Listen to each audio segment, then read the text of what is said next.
2026 Board of County Commissioners meeting. We will now call the meeting to order.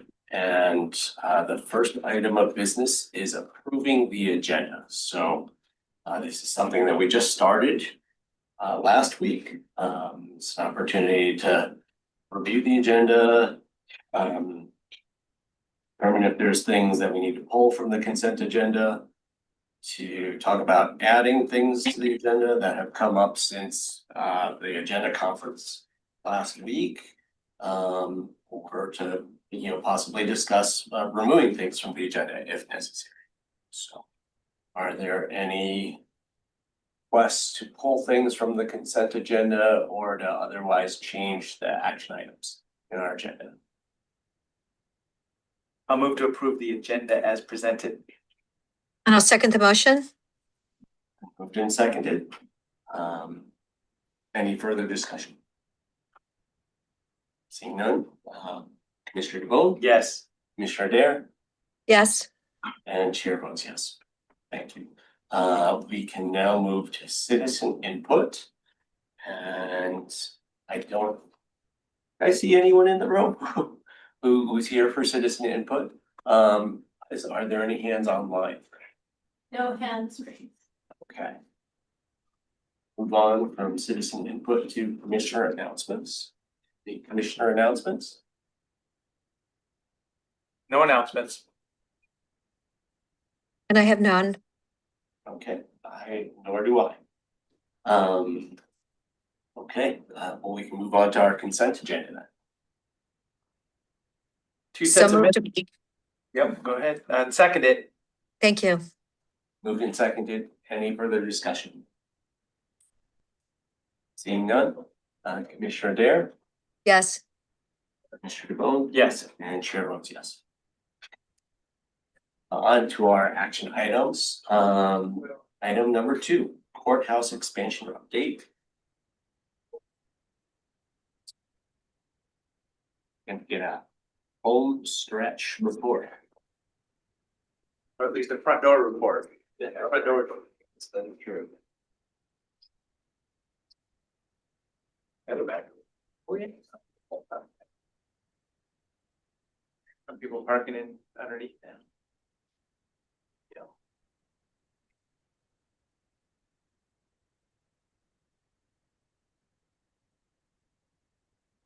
Okay, we'll be in with introductions. Lee Randall, Facilities Director. Wade Botterly, Coming Group, Owner's Rep. Eric Nielsen, Shoes County Facilities. Corey Lewis, Spence Contractors. Thanks for joining us. Go ahead. Okay, so yeah, we're here for our monthly courthouse expansion update. As typical, we go through current progress, upcoming work, construction timeline, and then the project budget. And as you can see in our aerial webcam view, things are getting cleaned up quite dramatically on site. Construction barricades are around the project have been removed, landscaping's going in, the site's really opened up. And with that, we've begun kind of our phase opening of the expansion. So we met substantial completion on April 17th. Staff started moving in the following week. And then last Monday, the 27th, we opened the front doors to the public. So with getting everything in place, we had security, court security's lobby set up, and public came in at 8 o'clock on Monday. So it's a big milestone for the project. And like I say, for the most part, everything went smoothly. There's some signage directional things that we're still working through, but people are finding their way through the front doors and using a new facility. Question, is the plaque out there recognizing the Yellowstone building? Or is that still to come? That's still to come. Yeah, so that'll go on the southeast corner. The concrete's poured, and we have the plaque made, but it just hasn't been installed. We just had May is a historic preservation month, and that was a question last Wednesday. Okay. Eric, I have a question about all the equipment on the roof. When I drive up Bond Street and stop at Greenwood, it's incredibly visible and visually distracting. I'm just wondering, what what do most construction projects do with that type of equipment that it's so visible? To me, it distracts from the beauty of the building. Well, yeah, so it all kind of starts during land use process with the city. They ask for different views of the building around the site, and then you have to show them how you're screening the equipment. So I believe for this project, the requirement was really kind of on the sidewalks around the building, not necessarily from further down Bond Street. So we do have some mechanical screening on the south end, but you're right, as the further you're down on Bond, you can see that equipment above the parapet and beyond the screening.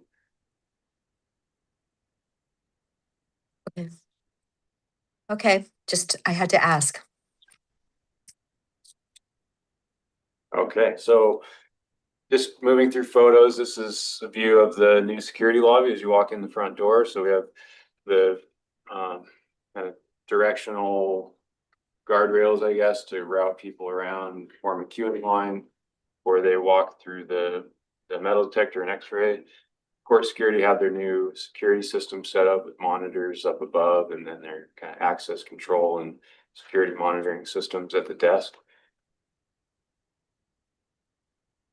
Public service counters are open, so there's several areas for folks to fill out paperwork, and then another queuing area around the windows. So there's a total of 6 new windows here, and these replace the windows that are in the existing building. Level 2 lobby, this is outside the new courtrooms upstairs. So there's 2 new courtroom entrances, and then down the hallway is where you connect back into the existing building. It's also kind of that green paint. There's several meeting rooms up there that have been completed, and yeah, it's all open and functioning at this point. So Ceiling tiles are finished now. right, yeah, I was gonna. If anybody's wondering. Yeah, ceiling tiles are out.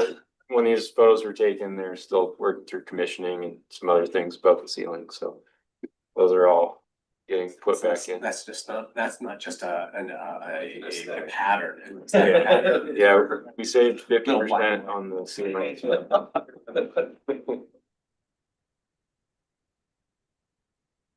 And then the courtroom, so they're up and running as well.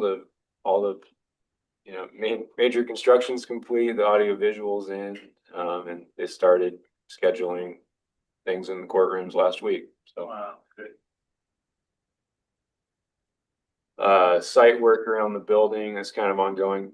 But the hardscape is in, landscaping and irrigation is ongoing down around Harriman Street. Continuing out along Bond, we have the vehicle barrier bollards installed, and then landscaping, bike racks, accessible parking are all completed. And then, yeah, just kind of some overviews of the building. The siding's generally complete. They're still patching up some areas with transitions between the new and existing building. That's the corner where that A.J. Tucker plaque will go, right there in the southeast corner. Yeah, the right corner down on Harriman Street. Yep.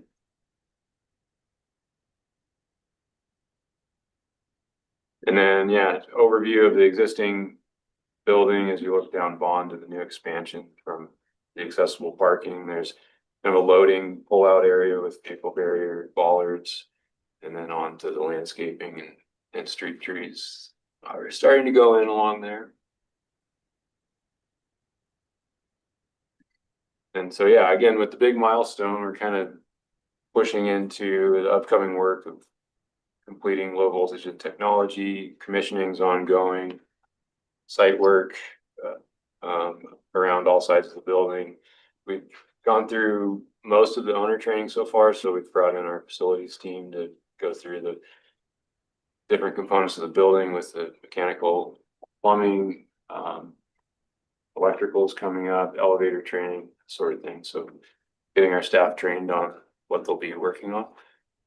And then also just moving into the remodel construction is kind of the big milestone there. So anything to add? That's about it, yeah. The The remodel piece, there's not a whole lot left other than, like I said, the basement restrooms. Finishing up the hearing rooms and the existing courtroom space, so we're in that little bit of musical chairs, right? New building opens up, get people shifted out of certain spaces. Complete those last little bit of remodel, so. That's about it. Yeah, and then it's not on the list, but we did schedule or working on scheduling the removal of the temp entrance, so that's no longer functioning, obviously, but we're working to get those modulars pulled out, and that site will get rebuilt essentially the way it was before with sidewalks and landscaping. Yeah, and then overall, we had substantial completion at the end of April, soft opening in May, and then just continuing on through July with remodel. So we're getting down to the tail end here. Any questions on any of that? It's exciting. So at this point, we could just walk in the front entrance. Yeah. And if I don't have official business, I can still go through security and wander around the building. Yep. Okay. And if any of you would like a tour to any other areas, just let me know and we can set that up. I'm so glad I went in about a month ago too, because now it's gonna be changed drastically finalized. Yeah. Okay. Move on to the budget update. The budget in your packet, just to remind everybody, so, the billing cycle. We're usually always about 2 months behind, so the numbers in this budget update is based on the GCs and subs billings from February. Because then it takes 30 days for the county to pay that out, and then we get a cost today report early April, so that's what the budget update numbers are based on. But based on that, our actual spent date, the bottom of the third column there, 40,614,250. About 8.2 million left to complete over the next several months. So percentage wise, it's about 83% complete. Contingency wise, there's still a bit of contingency left for DC and owner. As you can imagine, as we get closer to the end, those contingencies continue to get used up. We will have an update for you next month on that too.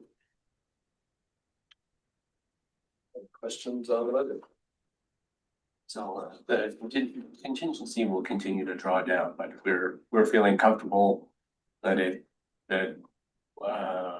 it'll be enough. Yeah, and I'll touch base on that. One thing at each update, what I've been providing is we have the current where things sit as of today. And then what's in process that we're currently processing and expect to see on the next pay application and for next month's update. And then forecast, what risks are still out there. So in terms of the contractor contingency, with what we have in process currently, you can see as of today's date, we have 940,000. After what is currently in process, we'll have about 600,000 after we process what we're currently reviewing. For the owner contingency, it's similar. We currently have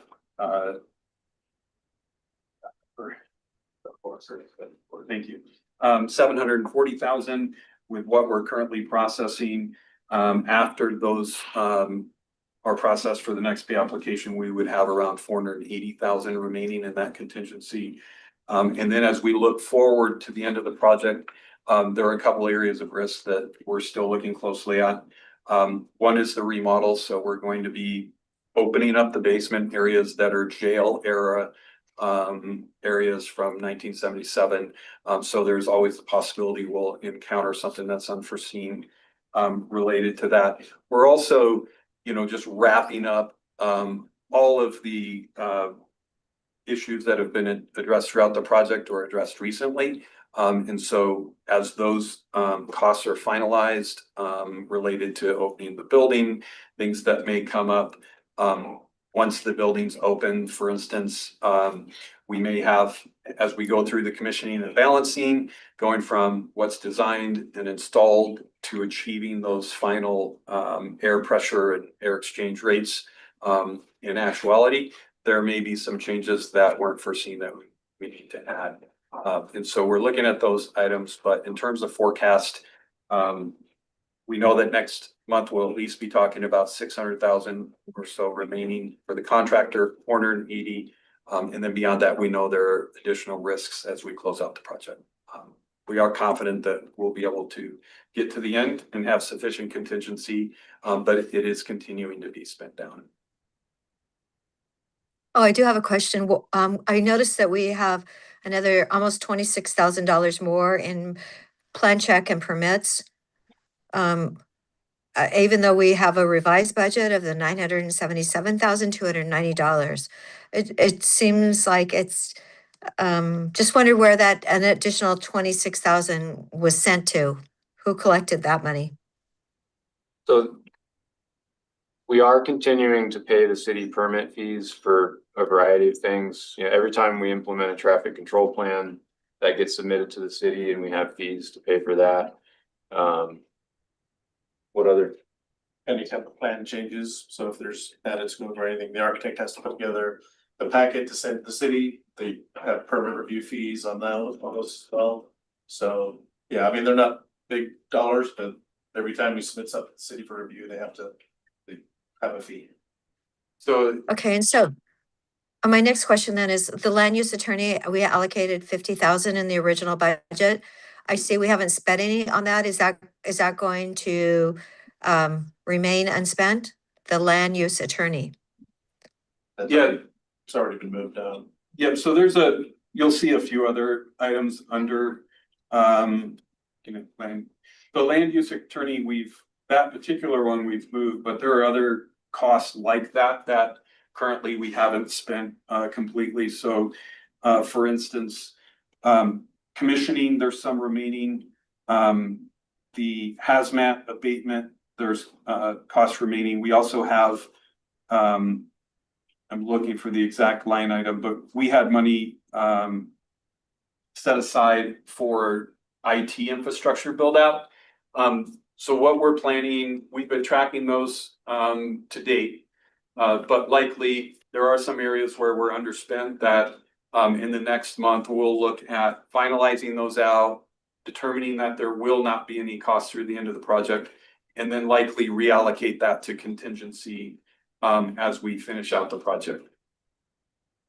But you're right, Commissioner, there are a few items that we're still tracking that we're underspent on that will contribute to some other costs. I can't really call back later. No, yes.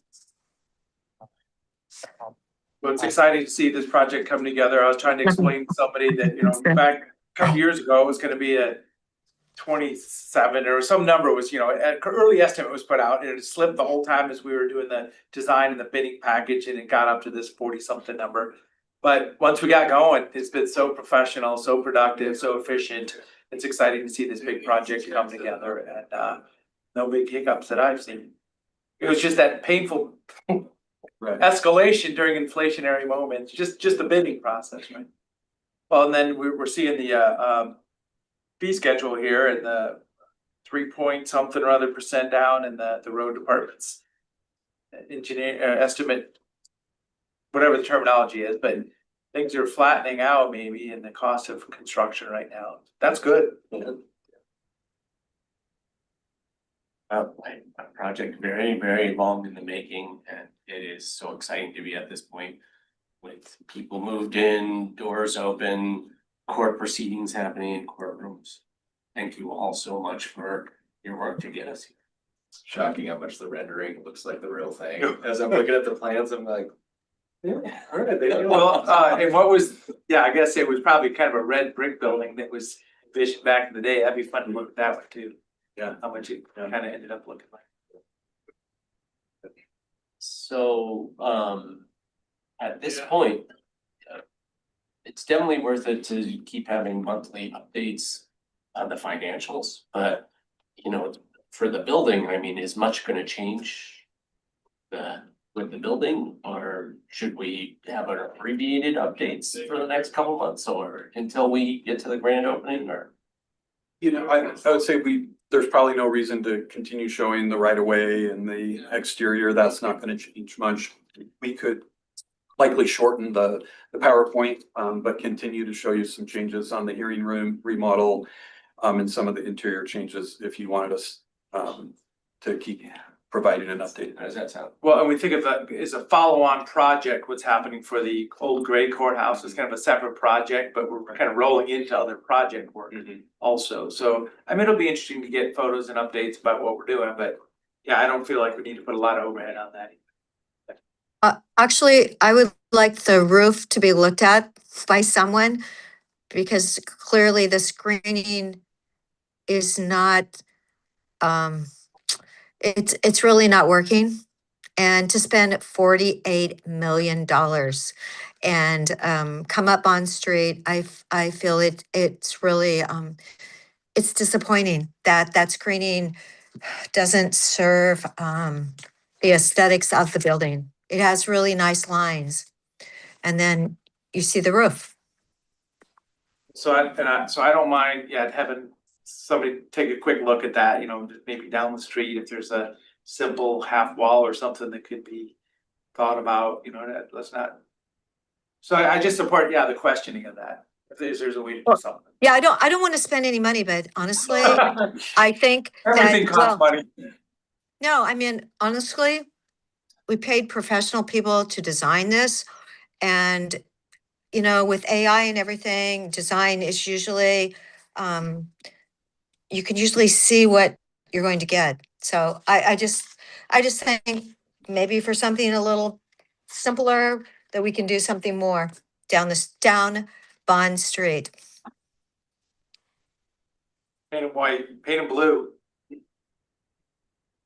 Well, Just maybe- take it. Maybe a quick report back on that. Yeah, simple. Next Yeah. time. I think what we could do is just find the clear assumptions that were made, the code requirements that we were required to meet as part of the original design, and just, you know, I'm happy to provide some additional information. I did walk down Bond Street, you know, related to the same question. And as you proceed north, it's about halfway between the block, roughly in front of Deschutes Brewery, where the screening takes over and you can no longer see the stuff. But as you get further south, they are visible. But we can provide a report on the design assumptions and the code requirements. Well, what about the aesthetics? And most people are driving up that, so you need to be a little, raised a little bit, and you'll get a different perspective. Well, and after we get that information, that'd be the next step. Are we gonna respond to something? Great, sounds wonderful. All right. Thank you. Thanks so much.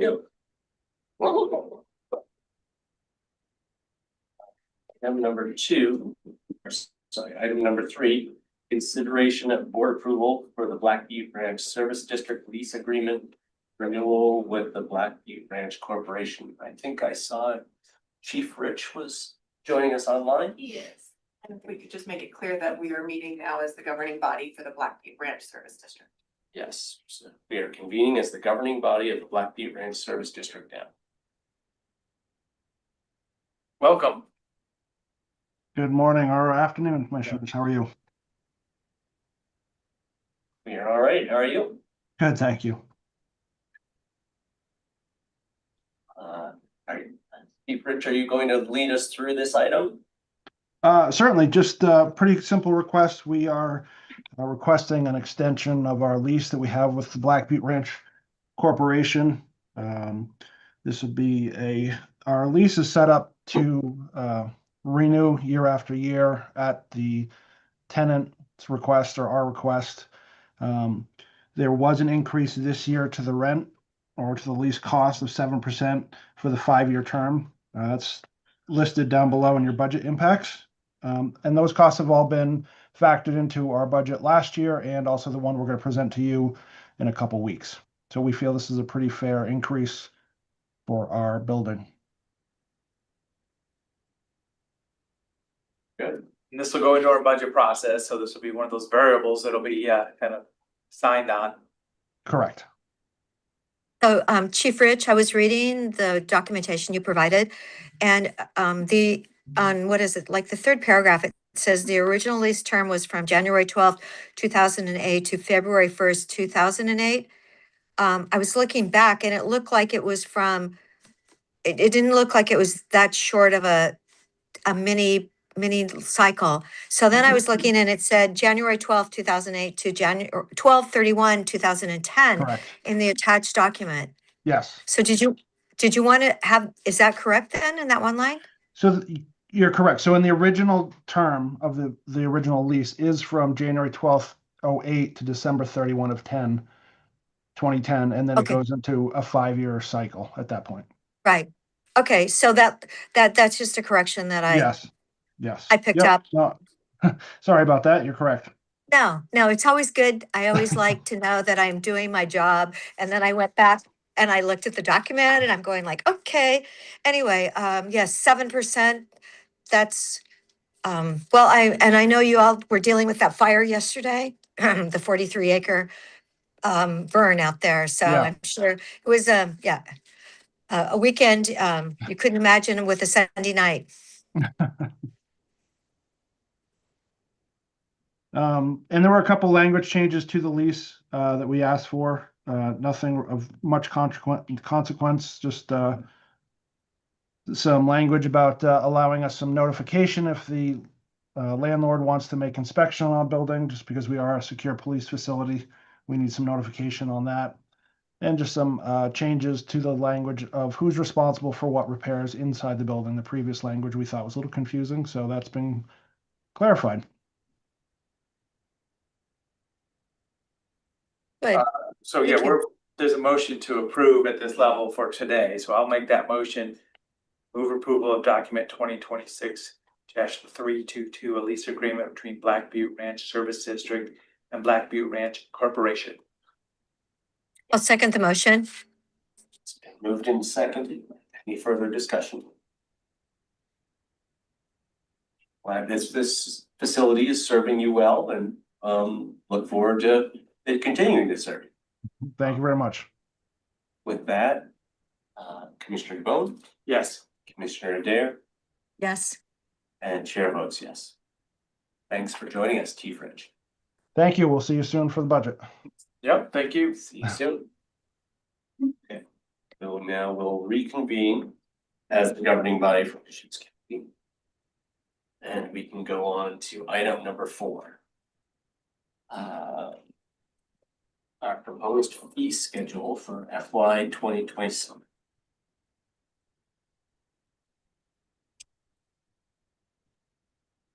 Sounds like they are, looks like there's a whole lot of people who are available online to talk about different sections of this fee schedule. Welcome, as everyone. needed. We didn't think everyone would fit in here today, so they're online with us. Good afternoon, commissioners. Laura Skundrick, management analyst. Cam Sparks, budget manager. And today we're here to review proposed changes to the fiscal year 2027 fee schedule, which is an annual process for departments to determine whether they need to make changes to their fees based on factors such as inflationary increases or local, state, and federal mandates. The board reviews these proposed changes prior to adopting next year's budget. And the proposed changes in front of you today are reflected in the fiscal year 2027 proposed budget, which will be distributed to you this week. The fee schedule will return to you prior to July 1st for its formal adoption. Today's meeting materials reflect the fee schedule in its entirety, with any new proposed fees shown in green and any changes from last year's fee schedule shown in red. Any departments that felt that they had significant changes also provided a memo, which are included in your meeting materials. I do have one update to make today before we get started. If you could please turn to your packet fee schedule page number 32 in the sheriff's office section. This is fee number SH 41, the concealed weapons class. It shows as being removed, but it's actually proposing an increase from $25 to $35. So that was just one slight change to today's packet. But as you can see, we have departments with us that have proposed changes. So if you have any questions, we can open it up to departments.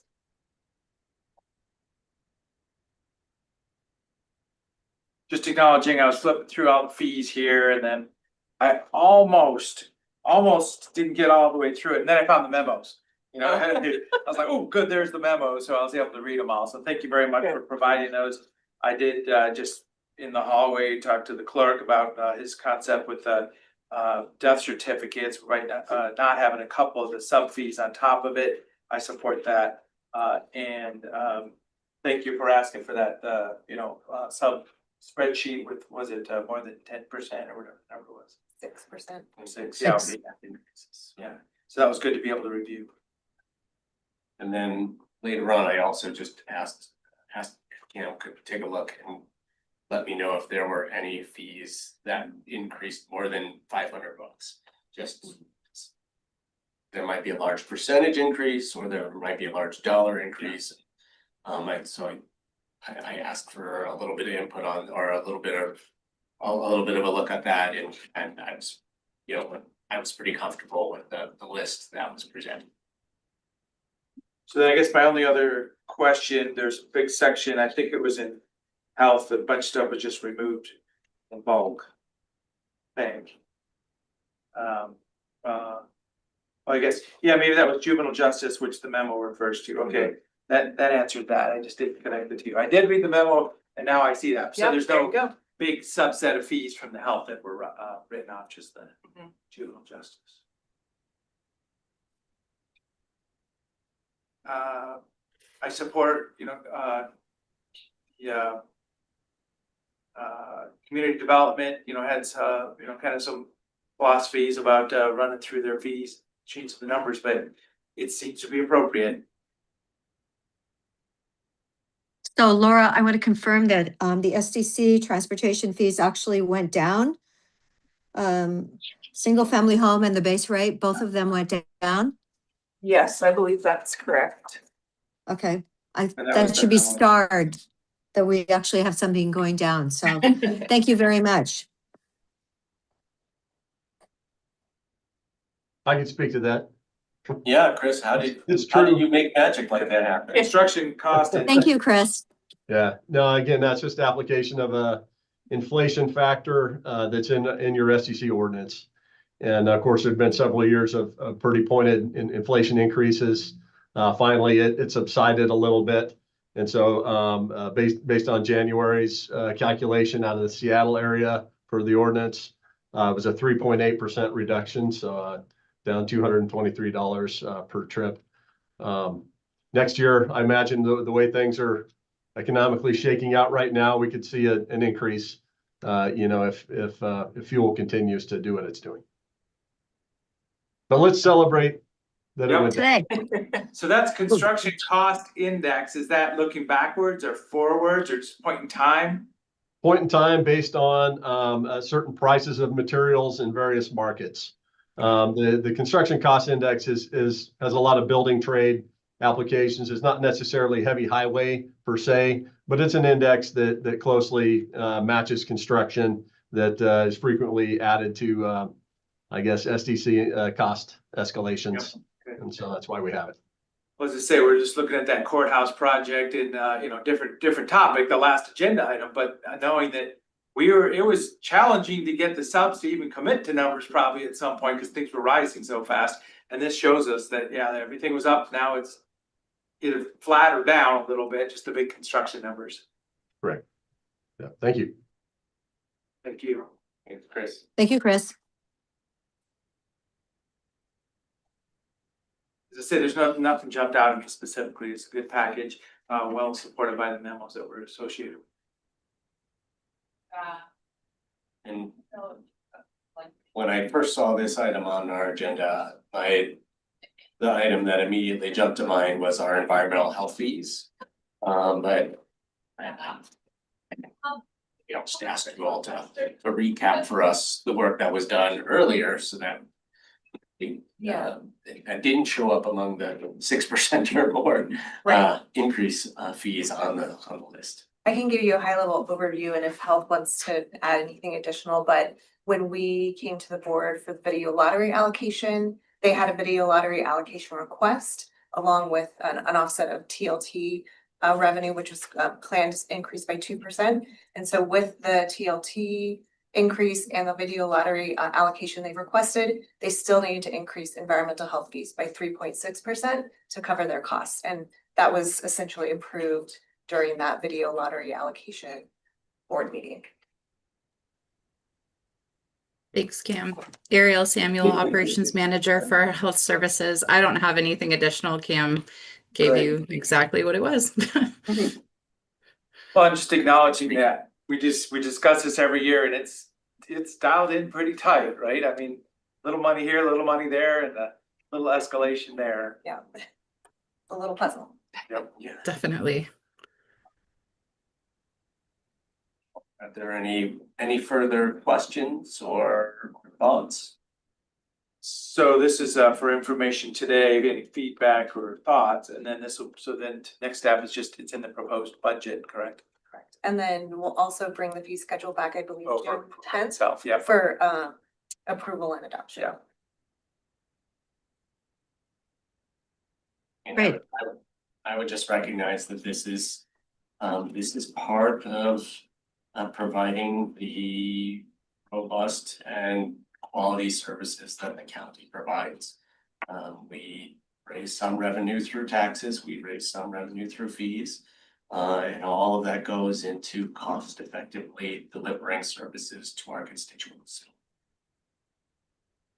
Thanks for working that fee schedule over and bringing us another one that didn't have any big shockers. Thank you. Besides Thank you. see fees going good. Fun surprise. Yeah, Thank you, everyone. thank you. Thank you. Thank you. Item number 5 on our agenda, the public website update. Okay, commissioners, for the record, Whitney Hale, Deputy County Administrator, and IT Director Tanya Mahood and I are gonna tag team this update for the board. Tanya is attending virtually so that she can run all of the magic of sharing screen with you all. As the board is aware, and we briefly discussed last week, we went live with our updated website last week. And this is really the culmination of work that's been occurring across the organization for many months to get us to this place. We, as the board knows, have a variety of functions and a lot of information that we use the website as a tool to share about. And so making sure that we were ready to make that move took a lot of behind the scenes work, and we're really excited with where we landed. The new website is, we believe, more user friendly and a lot more intuitive for the public to find the resources that they're looking for. It aligns more closely with the county's brand standards. It's a lot more visually dynamic and really just looks a lot more clean and updated. We also are really excited about the enhanced functionality that this site framework provides for the website editors who manage content for departments. We have about 90 website editors across the county. We are a county that has chosen to generally decentralize the web editing function, which means departments are responsible for updating their own content.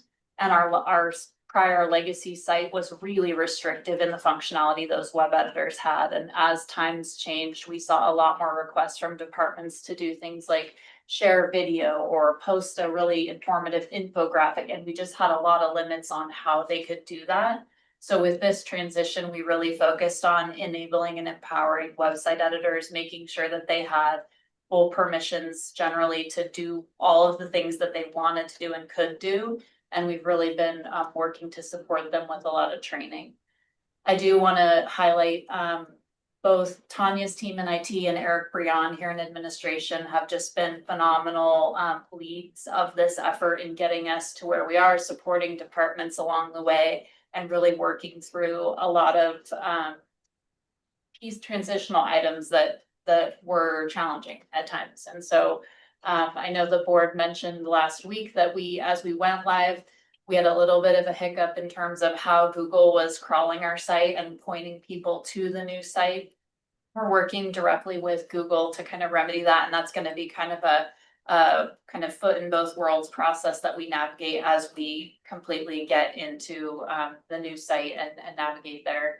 There's a few more things that I'm going to point out to the board kind of along the way in terms of look and feel, but I do want to turn it over to Tanya to talk a little bit about another really critical piece of this transition, which is that transition to the .gov. Go ahead. And that, well, that was the thing that was interesting to me, is like, Yeah. oh, are we doing the .gov now also? We are So doing that's why, .gov, yeah, it's like, oh, this. So Tanya, why don't I let you talk about that, and then I'll take back over and do a little bit of a show and tell. Yeah, absolutely. Can you hear me? Yep. Yes. Good. Okay, so yes, if you notice, it's DeschutesCounty.gov. So that's our primary site now. We applied for the grant last year, and we were able to utilize some of that funds to start moving things to that .gov environment. So it is the website, primary DeschutesCounty.gov, but if you go to Deschutes.org, it will resolve and go to DeschutesCounty.gov as well. So as like Whitney stated, it did break things on Google because, you know, people are looking for old links or looking for stuff on the internet, and it's pointing to the old links. So it was a move to .gov, but we're super excited about the look and feel of this and being our first step into .gov. And we will be next phases, email and printed materials around .gov. So more to come on that. Tanya, I'm Yeah. looking at the county commissioners on my other phone, and it says contact us, Phil Chang Chair, but then Commissioner DeBonne and I are not listed with our direct let me- numbers Yeah, here. on the page. Yeah, I'm on .gov. Okay. And yes, we're not listed here. You can click their link, but he's actually listed in print in case someone doesn't know to click the link. Okay, we'll follow up with Yeah, staff, we'll follow up. Commissioner. That's something that we'll handle at the department level, but we'll make sure to get that amended. And Commissioner Chang, if you receive an influx of email in the process, I apologize, but we'll get all three of, or perhaps if we're limited on space, just the full board, the main board email. The board is on here too, but Aren't quite good enough to, You're in the- what's going on? If you're in the upper right, you're showing as a primary contact for the board with the Uh-huh. board email below you. So you may be fielding a few extra emails, Okay. but we should be able to get that resolved today. Okay. Thank you, Commissioner. oh, you're so welcome. I appreciate that too. I don't want to be the primary portal for the board. That makes sense. We were gonna show the board a few other things on the homepage and show you just what a department page looks like. But before I do that, I did want to just pause and see if commissioners have any questions or items of feedback similar to what Commissioner Dare shared. So what about email.gov? Is that transition there? Are they both available? It's Tanya. complicated. So we'll be doing communications around this soon. We're engaging with Eric Brion to talk about how do we do that, because we're going to be living in two worlds. And we'll have both DeschutesCounty.gov and Deschutes.org at the same time, and transitioning that and then eventually phasing it out. So it's complicated. And It's that going was to be good. So it's DeschutesCounty.gov, not Deschutes.gov. That's a requirement, I believe, of the .gov domain, and is that county did have to be included. Yep. Tanya, is that accurate? That is correct. Well, sorry, you're not allowed to just have Deschutes.gov. You had to have something else. So we had other choices, but this was picked in 2021, I believe. Yeah. And what was chosen at that time was DeschutesCounty.gov. And also a helpful thing to remember with the website in terms of providing that new address, because we're coming off of a Deschutes.org structure, so that we're now DeschutesCounty.gov. There's only one Deschutes in the United States of America, which is kind of nice. I agree, and it's unfortunate. There was a requirement. Well, and it still happens when you try to go to Redmond something, you end up in Washington. Yeah, that happens to all of us frequently. Yeah. Yeah. So, okay. If, with this switch to from .org to .gov, if somebody has a link to a document or, a page on our old website, can they basically just change leave the Yep. link the same and just change a little part of it? Or everything is now kind of on different pathways? Good question. So you cannot just replace Deschutes.org/whatever with DeschutesCounty.gov/whatever. It's because the structure of the site, because we moved on to a new platform on the back end. That means that their web page naming convention changed. So there's actually a number in there now. And so it is different. So every page is different. If you search for it on Google, that's the hope, again, that it's going to crawl our site soon. It's going to have everything indexed and appropriate. So when you do search for it, it will go to the right site. But if you have printed materials or online materials that are pointing to specific sites, they need to be updated, or you can let us know and we can put a redirect in place. That's one of the big items that staff, both in IT and admin, and then into the department level, been working on as we prepare to go live, is looking at what are those most visited pages and make sure your redirects are already in place, but obviously it's not a one-for-one. Any other questions, or should I conclude with a brief? Okay, I'm gonna. I'll mention Yep. one very quickly. Yep. The rural housing profile, that's gotten the Partners for Affordable Housing, the candidate forum that they did gave that a lot of attention. So a lot of people have asked me how they can find it, and then I was giving them the old information. So if that would be one that if you could do a redirect for the time being, that'd be great. We can we'll follow up with that. So I think just scrolling down through the homepage, we have some call out items up top, and we also have some cleaned up and improved navigation menus there at the top.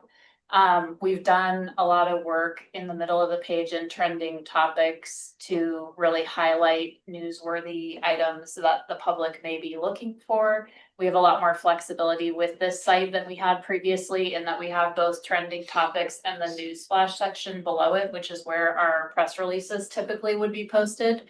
I know staff in the communications office is very excited about the trending topics section, because it gives them a lot of ability to share imagery and video that wasn't previously available to us. So really looking to leverage content across multiple platforms with that. Our upcoming events calendar also is a great thing, I think, just to mention, because it, Tanya, can you select an event you can decide? So days that have an event scheduled are going to show as that highlighted color. And then I know it's small on our screen here, but right above the blue bar, we have a lot of subscription options for the public to subscribe to receive updates when calendar events are added. They can subscribe to receive updates from certain departments. There's a lot of ability for, I think, the public to be engaged in new ways with the functionality we have in this site. We're really excited about the hub of subscription tools that exist within the platform, and are going to be doing some pilots to think about using the site in new ways as a vehicle to connect with people, not only for them to be subscribing, but also in things like our email newsletter and other products that we're currently using a third-party solution for. So a lot of great functionality with that. We were going to spotlight, I think, community development, just so the board has a sense of what the department pages look like. So again, a really clean landing area for the public to find what they're looking for, and hopefully get what they need in a quick and easy way. We're really excited about a lot of the functionality that's built in here, and hope that it really is helpful as the public looks to connect with departments. So with that, happy to answer any questions that the board may have. It's good just to take a moment and understand the transition, the .gov domain, and that this is a moment where We do have the old Amadoo. do. Although we did receive email from a member of the media last week who told us this new site is more new than it is yesteryear, which I think was a compliment. So we were happy to receive that. There you go.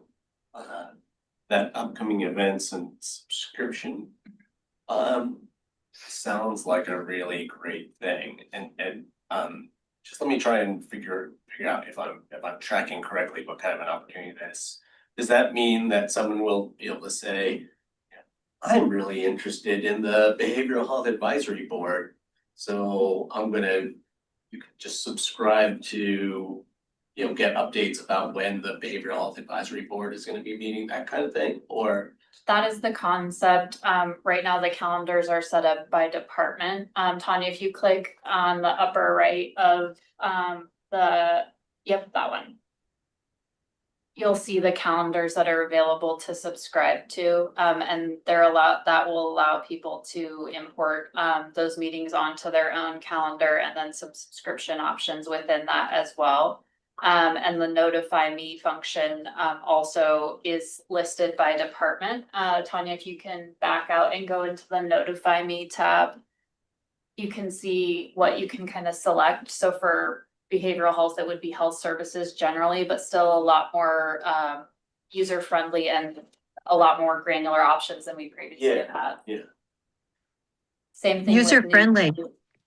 We hope so. We're still learning and kind of working through this, but people can also sign up to receive alerts on news releases in the news flash section down below that calendar if they're really interested in news from a particular area. So, yeah.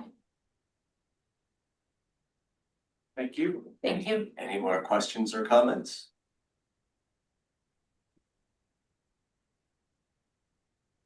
Commissioner Dare, did you say user friendly because you were navigating around? Oh, I'm on my phone and it's working fabulously. So anyway, yes, I just put up property value assessment, hearings, appeals, and boy, it just flipped right to it. So yes, it's very impressive. It seems good. It seems like we've really covered a lot of bases. Good. That's great to hear. We're proud staff has done a lot of work on this, so it's great to meet you. Yes, well, thank them. We will. Yeah. Well, it's kind of all departments too, because it's touching everybody and everything. Yep. It's everyone moves at one time. So Thank you. Good. The county does so many things. The idea of helping people kind of surgically get to what they're interested in, that's really exciting. Thank you. Thank you. Okay. Now we can move on to item number 6. I requested this be on our agenda for this week, and I wanted to continue the discussion of groundwater stewardship from last week. There has been a lot of interest in the community on groundwater in recent months. Some of that's related to election season and campaigning, but I think it's also just an item and an issue that's on people's mind. As water is pretty important here. So I was hoping that today could be an opportunity, to bring back a couple of proposals that I've made in the past, but also an opportunity to surface any new ideas from among the group of us, or things that the county could be doing on groundwater stewardship moving forward. From my perspective, a future where hundreds of households' wells are going dry a year, or hundreds of households' wells are becoming too contaminated to drink from each year, is an unacceptable future. I think we should be doing everything that we can to avoid those potential futures. We don't want to end up like the lower Umatilla Basin, for example, and that kind of leads to the question of, well, what can the county actually do about these groundwater concerns? We do not hold authority over water allocation. But we do hold a lot of authority over land use. And we also, you know, in the past and we can in the future continue to, as we move forward, to seek funds to help our community, to help homeowners adjust to adjust to changes and to make changes that will help with our groundwater future. So with that, again, I have a couple of specific proposals that I wanted to return to, but I'd also welcome any new thoughts, new proposals from my fellow commissioners before I go through those.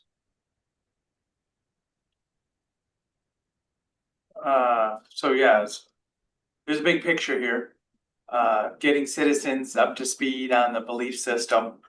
You just let off with a future of failing wells and contaminated water. If you're referring to southern Deschutes County, high groundwater level, highly draining volcanic soils, there's a scenario there.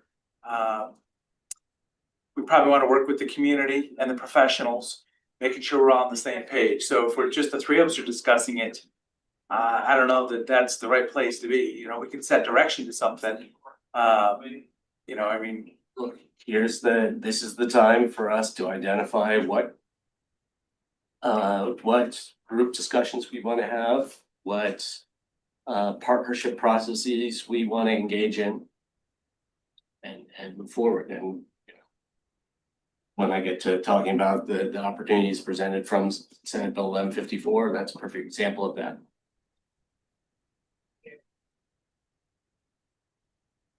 Commissioner Dare, did you want to raise any proposals or suggestions on things that we should be looking into?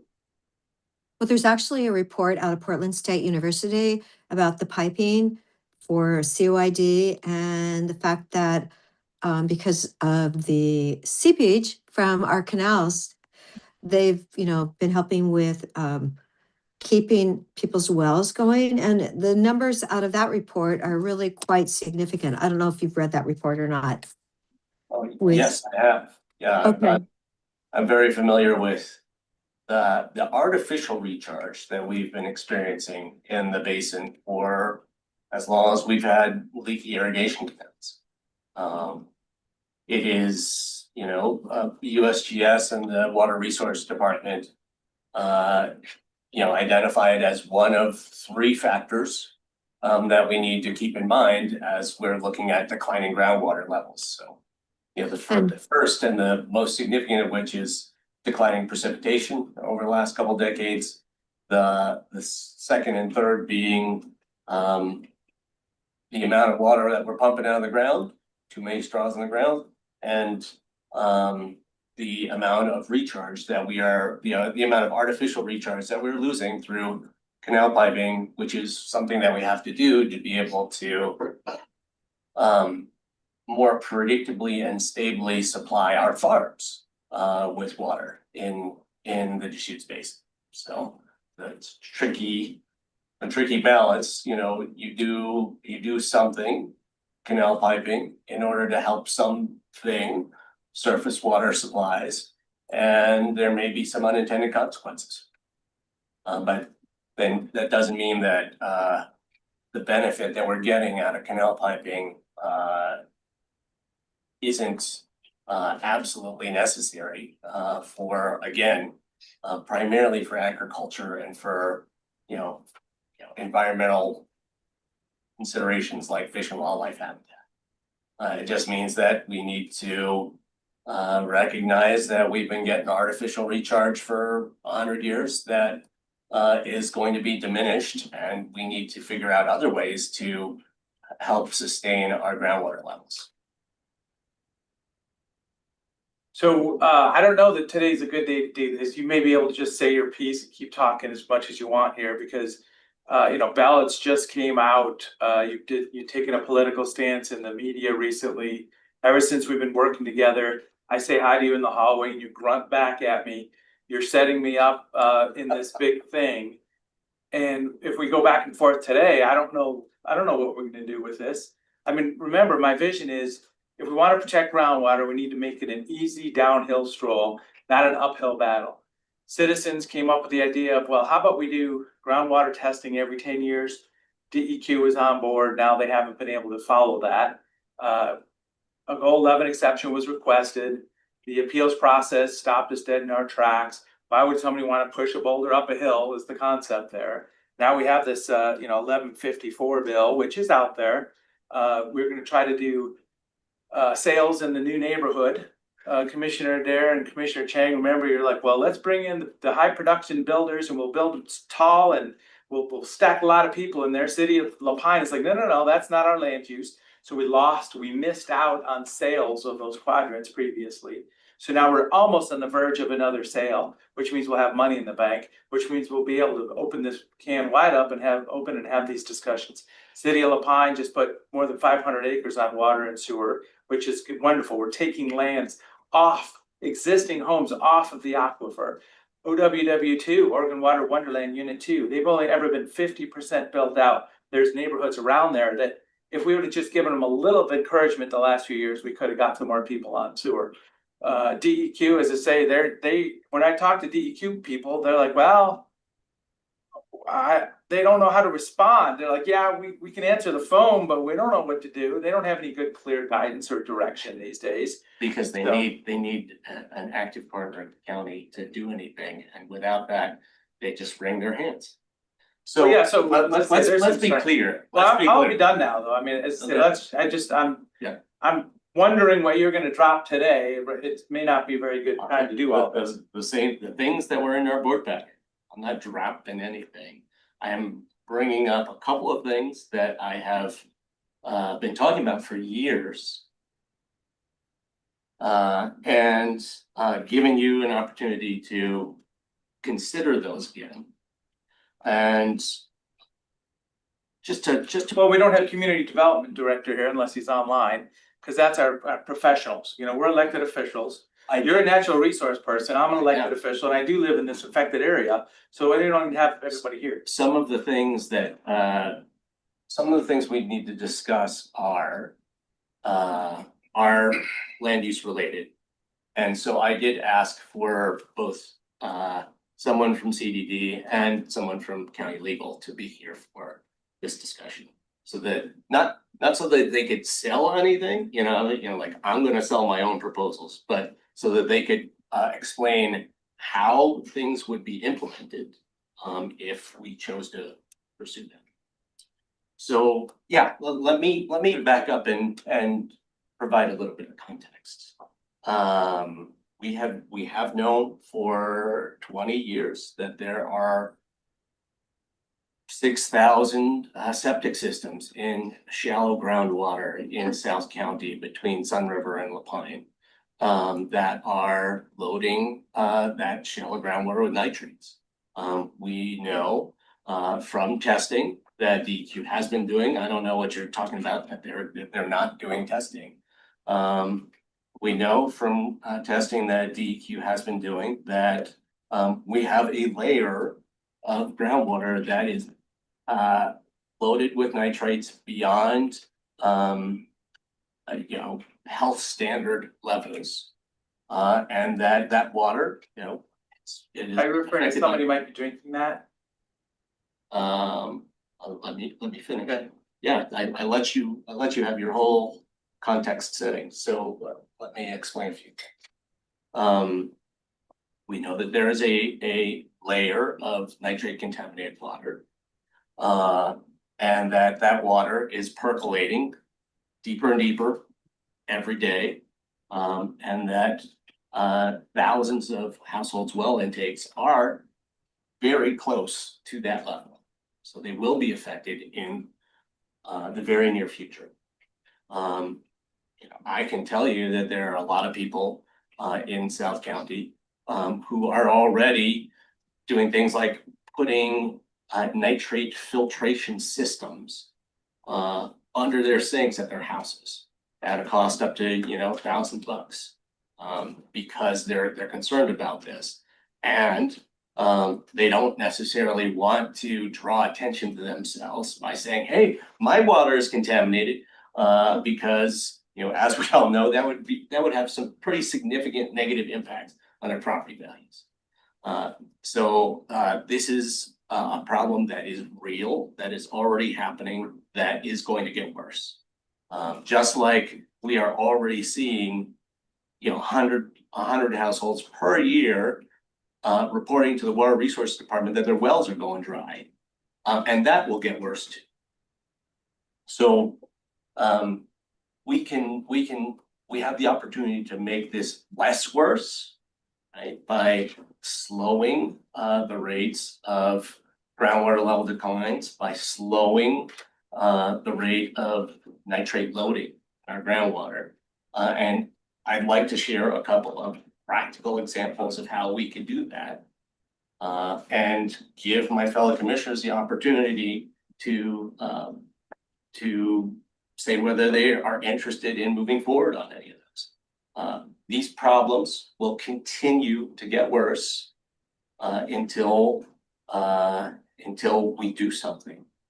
And, you know, yeah, to be really specific again, on nitrates, there has been some good things that have been done. The city of La Pine converting to, you know, a bunch of households over time within city limits to septic, from septic to sewer is great.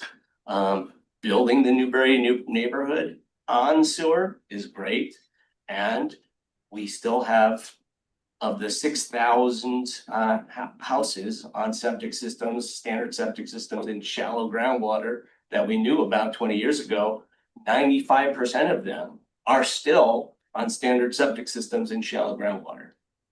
And that is, you know, getting 5%, 300 of those converted is not enough to have a meaningful impact on the nitrate loading that is happening in South County. So yeah, I do want to talk about some opportunities that we have. You know, if you want to talk about those I was going to start with groundwater quantity concerns, but and proposals, but we can go to groundwater quality first. So every year we start off with the goals and objectives session in January or February as a board of commissioners. What do we want to get done this year? What's the big picture? What things really matter? So now we're in the middle of the height of an election process where we've gone to nonpartisan seats and, you know, expanding to 5 commissioners, and now you're dropping it on the table. Now, if you will recall, and you can go back and watch the video. I'm just pointing out during our January goal setting process, I brought up Senate Bill 1154. I brought up the opportunity that we have to establish a groundwater area of concern and the opportunities that would provide us to get some of those 6,000 systems onto sewers. And you said, we'll get around to it. So You now can it's go back and time. watch the recording. May 4th is time to do it then, because Commissioner Chang says it's time to do it. No, that was the time to put it into our work plan. And the other time to put it into our work plan was 6 months before that, after the legislation I'm had just pointing passed. out, there's not a lot of trust between us here. Look, you're trying to say that I'm bringing it up now, and you never heard of this stuff before, and I'm telling you. I'm up to speed on all I'm this. telling you that I told you about SB 1154 before it passed. I told you right after it passed, and I told you in January. So are we doing And this? so I am not just bringing this up right now before the election. I've been talking about that specific opportunity for over a year. So are we doing this with the people of Deschutes County or to the people of Deschutes County? The idea behind these groundwater areas of concern are that this is a voluntary collaborative process that is launched by that groundwater area of concern designation, so that you can actually get ahead of groundwater contamination issues before the massive public health impacts have landed. Because at the point, you know, like in the Umatilla Basin, at the point where you say like, oh, this is a groundwater quality management area, that was the designation that the only category that we used to have, it's too late already.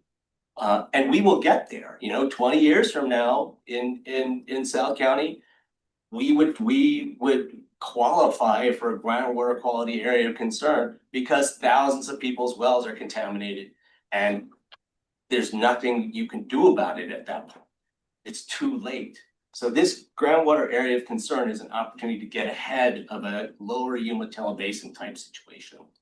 And it is voluntary and cooperative. So yeah, I want to do this with the people of Deschutes County, but the county government has to lead in starting that whole process, partnering with DEQ, partnering with the state.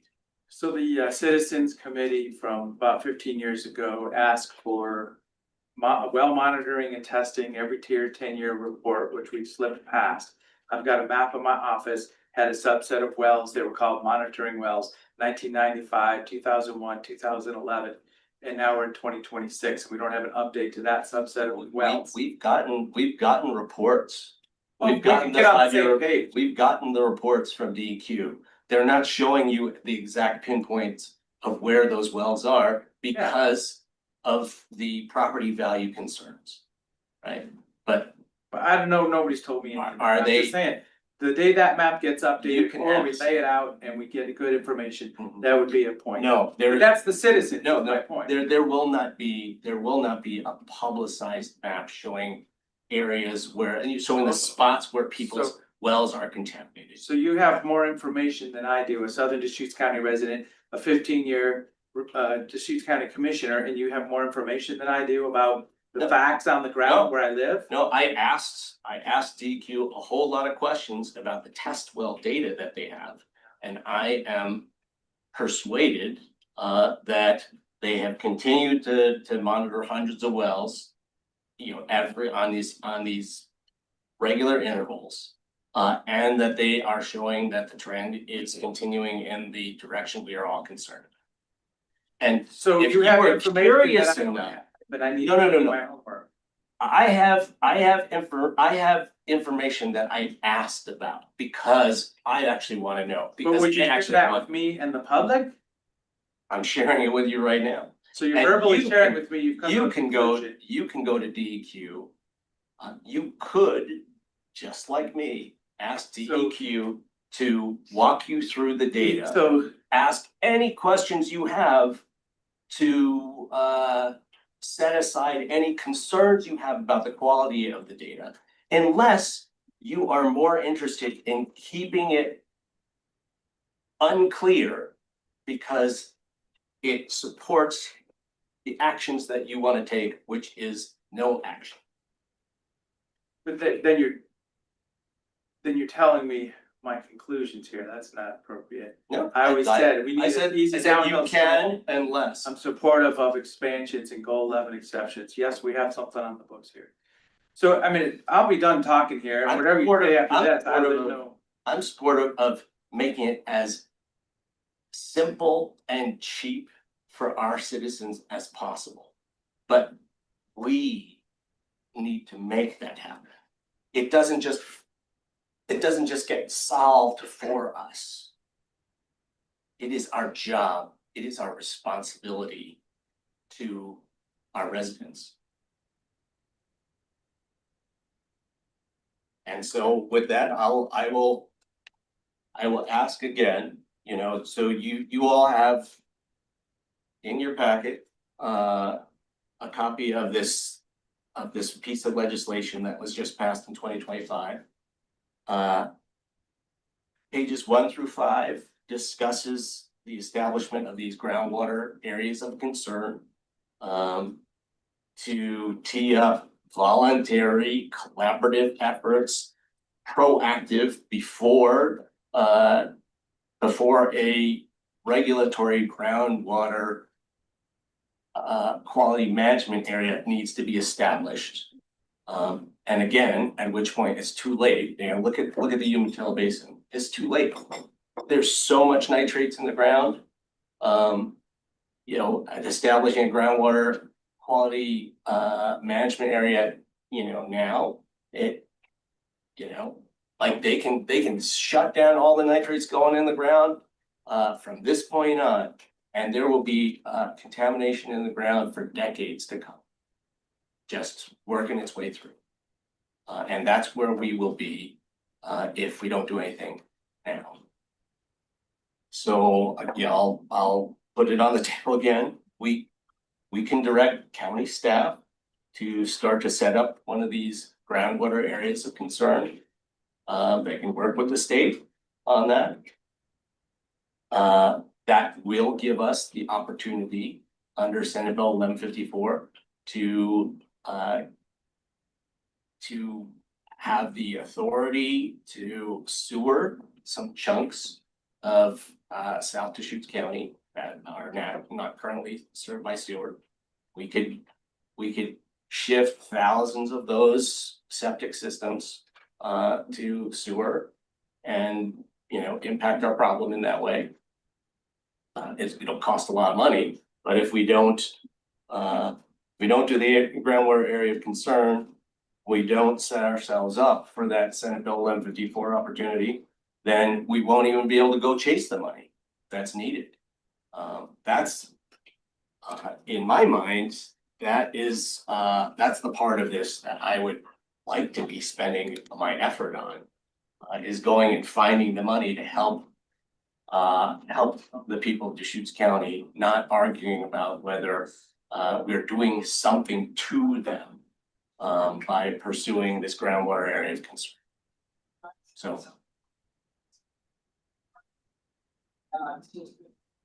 Is there? No action for me today. Do you have any interest in these groundwater areas of concern that will set us up for sewer opportunities?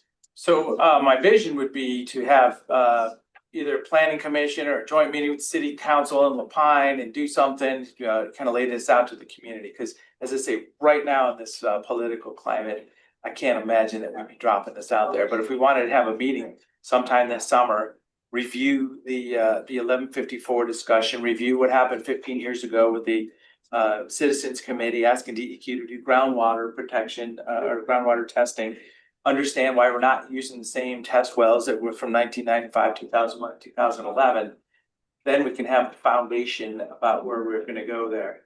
I don't mind taking hard choices, making tough choices in an elected position like this, but starting 1154 right now. So think about Umatilla. It's an agricultural area. What do? They put fertilizer down every year. They have the Port of Morrow. What do they need to do? They need to dispose of their effluent water that's too big, too strong for their sewer system. So they put truckloads of strong water out there, which is cheese and washed out water from the onions, which is fine. And they have residential. So I don't think it's the same scenario at all. It is not the same scenario in terms of the source of the nitrates, but it is a picture of our future in terms of what happens when a whole lot of nitrates are going into groundwater in an area where thousands of households have shallow wells. So then, as I say, if you take a 40-yard truck full of urea and you put it out there and then you put a bunch of high strength water out some certain area, I don't know how much more or less that is than average of 2.5 people living in a house on an acre. You don't have to. I don't have to know the facts. You don't have to be comfortable with the information that we're. You don't have to understand what the agricultural nitrate loading is. But that seems like a pretty simple You just formula. need to recognize that 6,000 standard septic systems in shallow groundwater loads the water with nitrates.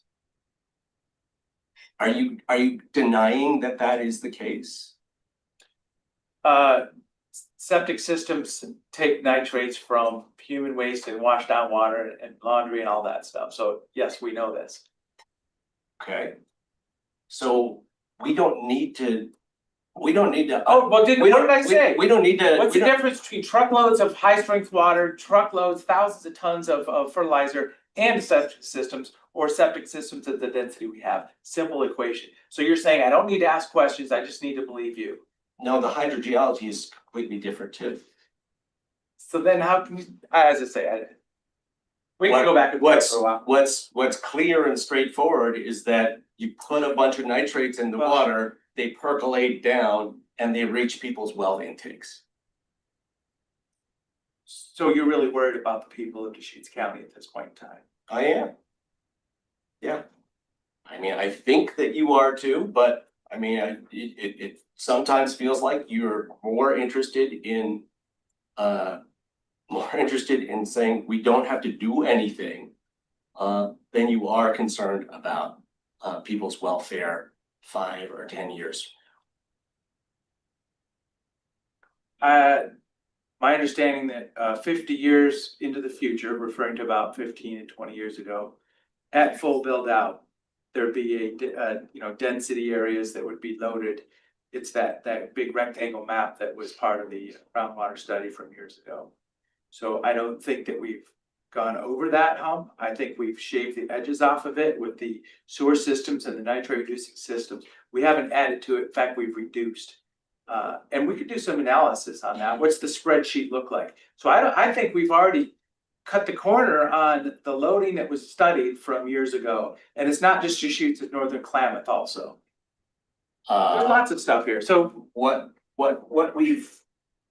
thing we've done a good job of is preventing more new homes on standard septic systems and shallow groundwater. Directing a bunch of housing into the city of La Pine, converting, every last neighborhood in the city of La Pine. That's helpful. The 6,000 systems, standard septic systems in shallow groundwater between La Pine and Sun River are still 95% there. There's only 300 of those that have been upgraded. And those 5,700 systems are loading the groundwater with nitrates more and more every year. So, reducing the amount of new homes that would, we've had a lot of contested cases with, people who wanted to build new homes in shallow groundwater areas, and there's been some exceptions that people have gotten past with that. variances. Variances. It's not that many. So we are doing a pretty good job of not building a lot of new homes that are on septic.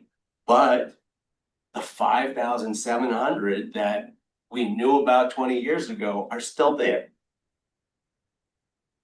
And that is gonna keep loading the groundwater with nitrates. And that's So why. the community is split, that there's even a problem. So, I mean, you're convinced, we're here for the people and the voters. The voters overruled the local rule from 2009, countywide vote, people inside and outside the city. So for you to take a leadership and convince me that, well, voters' intent doesn't matter, we've got to take care of this for their own good. Nope, I'm saying that we should do this with the people, but. But there's people that need to be but- convinced, is my point. But pretending that it's not real, denying the data that DEQ has presented to us is not. So I'd be supportive of a data review with DEQ at a work session. I mean, let's do that. I think that sounds like an excellent idea, especially if we don't have the numbers and it's been 15 years. We definitely need to do that. And then also I would like Todd Cleveland to be at that work session because we heard several years ago that there are systems now from Rhode Island and Chesapeake Bay that are 95% effective. But at that time, the state did not have them. I want to know, has the state of Oregon approved those systems that are way more effective, which seems to be, what we're concerned with. So we need to hear from Todd and let's have a meeting and let's actually hear what the numbers are. It's 15 years. Where are those numbers? And how much money are we talking about in 1154?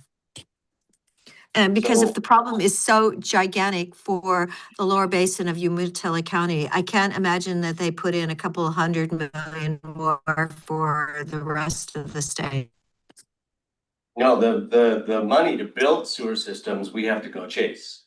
And if we had started this work of, you know, of moving towards these opportunities 3 or 4 years ago, we could have landed some big chunks of bipartisan infrastructure law funding, like they have for Terrebonne, for example.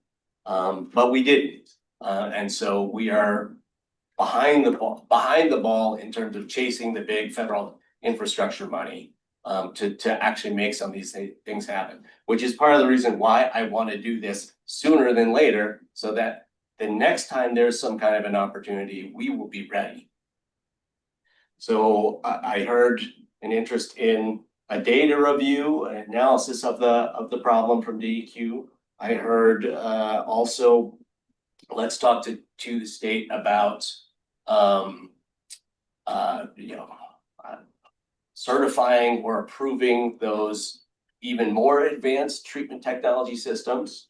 And I will add that I would like to hear from the state about setting up these groundwater air quality area of concerns so that we can get to the sewering opportunity.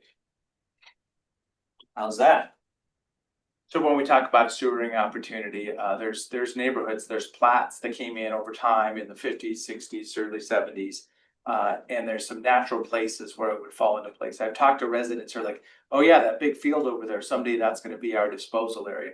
People have visions out there. So my point is breaking it into pieces about who's ready, who's had visions, who feels like they wanna have this discussion, referring to different subsections of that area from Sun River South. And Northern Klamath, remember, I mean, for Deschutes County to take this on and then have a Northern Klamath, because they're in that same situation, there's platted lands right over the county line right there. So I just want to emphasize that there's a couple of aspects of feasibility, and sounds like you're jumping to feasibility, which I think is great. You know, I'm excited to actually do some feasibility analysis, but landowner support and enthusiasm for participating, that is an important dimension of feasibility. Technical and financial feasibility are other things. And there has been a fair amount of evolution in wastewater treatment systems in recent years. You can sometimes do things that are much smaller in scale than a municipal wastewater treatment plant. But I don't have a good sense of what the difference in cost is for that. And maybe it's a balance for people between like, oh, do I have to build 4 miles of pipe? Or do I pay more for this smaller scale wetlands based treatment system? Because it'll save me all that money in piping to all the way to Sun River or all the way to Lapine. So we would need to do a serious feasibility analysis, looking at all kinds of options, novel, innovative things and more traditional things,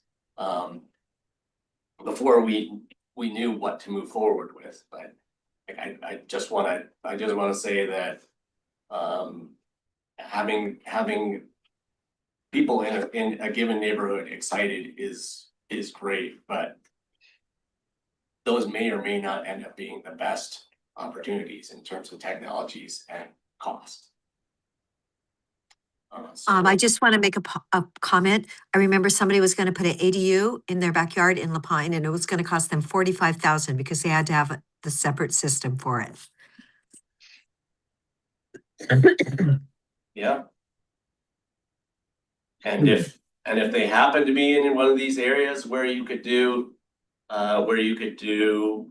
connect to a sewer system, then not only would it take away that cost of building a whole nother septic system, but also, you all will remember that in rural South County, the acreage threshold to build an ADU is 5 acres. If people had access to sewer, they wouldn't need 5 acres. And we specifically wrote into the provisions, the ADU provisions, that people could have a much smaller plot and do an ADU if they had sewer. So that's another thing to think about. There are some opportunities for new development that come with getting a sewer system into an area.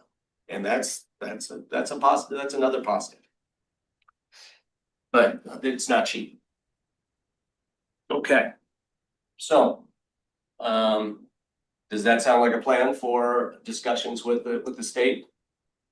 Data review, discussion of their certification or approval process for different kinds of septic systems, different kinds of advanced septic systems, which, if I remember correctly from the last time we talked to them, they said that actually was something that was typically initiated by the manufacturer, not by the state.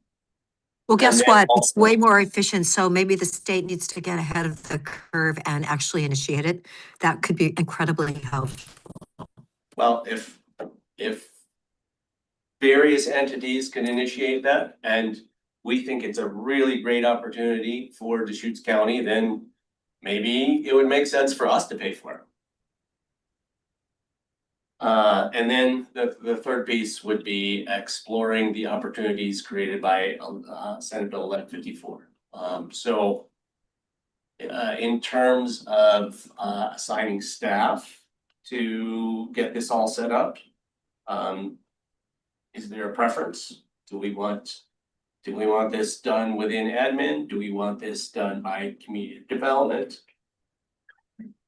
We're happy to coordinate with community development and follow up on what the board has outlined. I think we'll have, I think Peter is online virtually, and I'll connect with him afterwards and connect with Nick as well. So we're happy to coordinate that. Very good. Thanks for following along, Peter.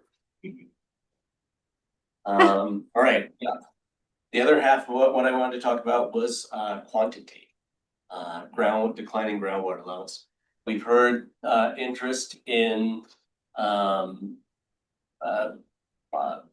mitigating the impacts of canal piping already.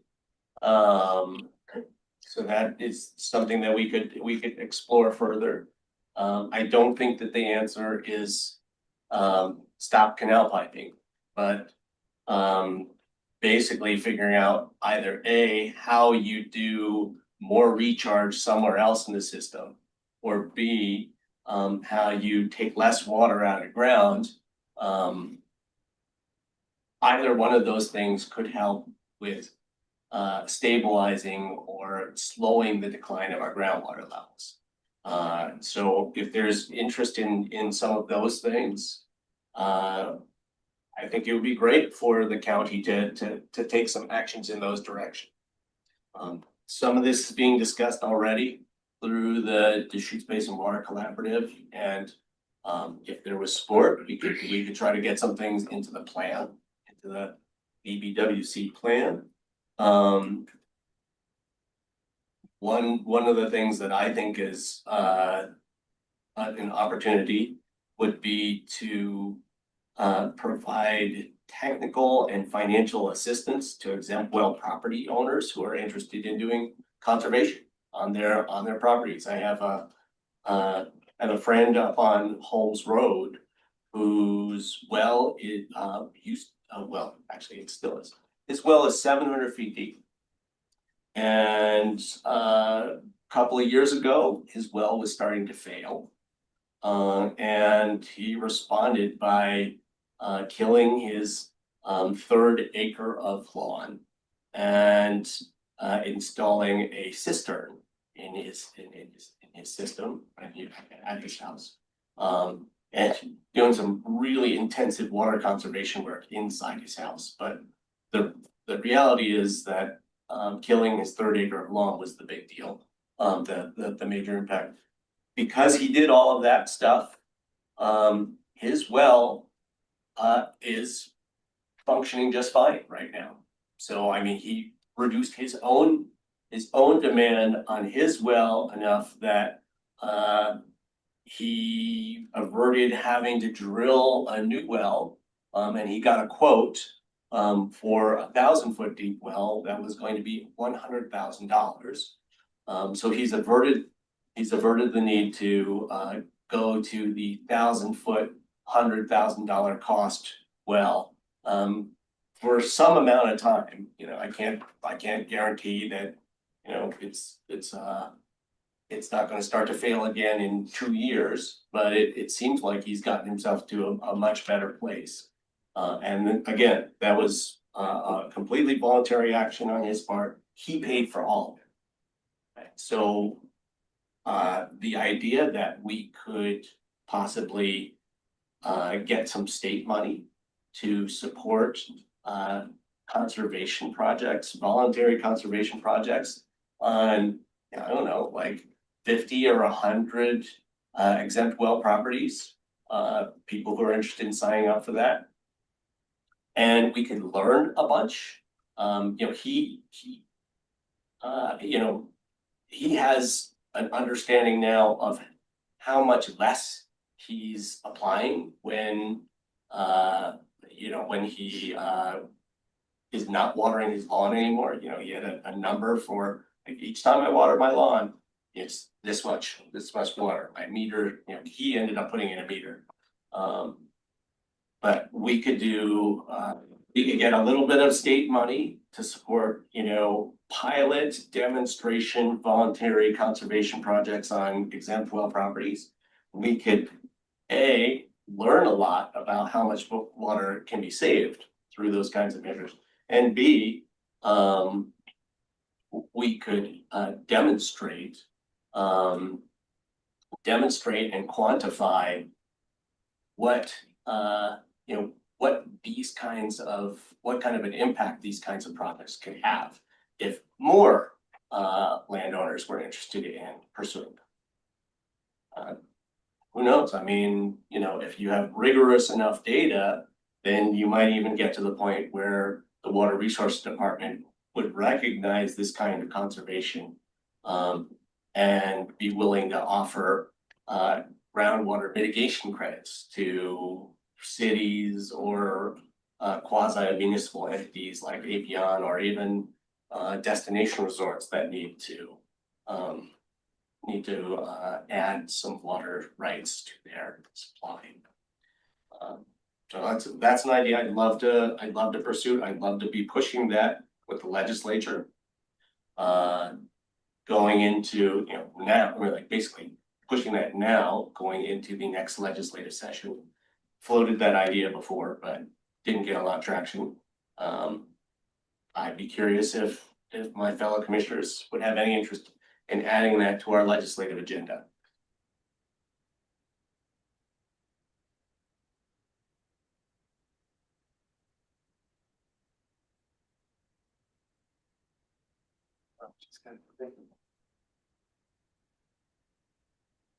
Just not. Okay, so I'll continue to explore that individually. And then the last thing that I have proposed in the past that I'd like to raise again. well, I mean, on water, I think the volume of water here is mind-boggling, and it's huge amount of water flowing underground here from the east side of the east slopes of the Cascades, you know, hundreds of thousands of millions of acre feet or whatever it is. So it's access to the water and where it's flowing.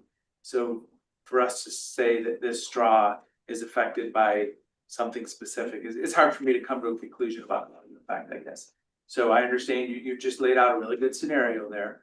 But in the rocky terrain, the geological formations across the county, and I'm referring from the southern edge all the way to the northern edge, I couldn't say that, you know, somebody's well in one place, and as I say, the possible geology that's underground is going to be the solution to fixing the neighbor's well. And as I said, I don't say that to be critiqued. I just say I don't have confidence that we should assume that drilling into rocks from 40 and 50 years ago should be a static water, so. And yeah, I mean, you're gonna wanna Groundwater prove me levels, wrong, but yeah. groundwater levels are declining. So there used to be, there's a beautiful water line really- out there. There's really solid, detailed data, some of which we saw. Did we have them here? We had water, Yeah. and I Yeah. said, is it because of human consumption? He says, we don't know. That was his answer, we don't know. Well, he said there's, you know, like, and I will say, the USGS and the Water Resources Department, you know, the best scientists on groundwater and groundwater in the Deschutes Basin said it's three things: declining precipitation, straws in the ground, and canal piping. Those are the things. Well, I always think of the, you know, It's the water line out there. Well at Fort documented Rock. in studies. That water line up there, the way up on Fort Rock, I mean, this whole aquifer could been declining for the last couple thousand years, a couple feet at a time. Because as I say, the volume of snow and rain off the east side of the Cascades going into the formations across the center of the state. It could have been declining for hundreds and thousands of years. I'm just saying, I don't have information that would give me confidence one way or another. Southern Deschutes County, a lot of exempt wells, right? Every property's got an exempt well. If you go to a Google Earth overlook, hardly anybody tries to do a big green lawn. Some people have a little patch in the front and behind their house. In fact, I started measuring some of them, looking for half acres. Nobody's even doing that. So, you know, I know it said, oh, if you 15,000 gallons a day, if we did that all day, every day, for 365 days a year, nobody is doing that. I mean, a couple 100 gallons probably by many of those property owners. So. And then if you flush the toilet, it's going to a septic, which is going into the ground. A little house with basically no yard in Bend is probably using 200 gallons a day. So if you have quarter acre allotment, and a big house, you're using a lot more. Yeah, but they're not. You go walk those neighborhoods, you look at Google Earth, they're not. Okay. You can find some. Let's check on the show me your data. Yeah. That's fine, Google Earth. No. Show me the water meter data from those households. That says that We they're- don't have water that they're- meter and it's not a law that's required. Yeah. Okay, so. You can, It's, yeah, so as I say, let's if you get down got- to a if you common have, if place. you have no data.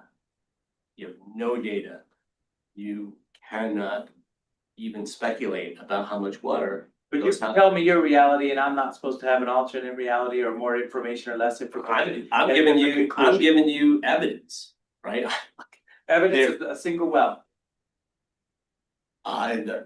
What, you wanna, The my scenario- friend on Holmes Road, yeah, that's one data point. That's one. There's plenty more.